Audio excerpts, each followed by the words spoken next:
Another little tip when we're talking about keeping our paper running level all the time is obviously my laser level is invaluable. Not everyone has one. I should have mentioned you can buy one for as little as about £30. That mine was about 50, they go up to hundreds I'm sure. But if you haven't got a laser level, what I do around windows and reveals under windows is put some guidelines up. So I use my smaller level for this. And then I put a series of vertical lines along the top of a window reveal, down the side sometimes.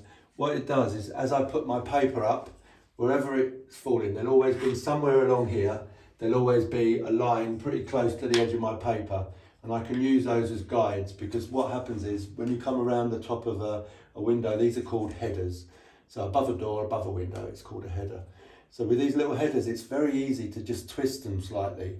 And that will make a big difference when you come to the other side of the window, that your paper's not running level and it won't match underneath the window. So these little guidelines, you can put as many as you want.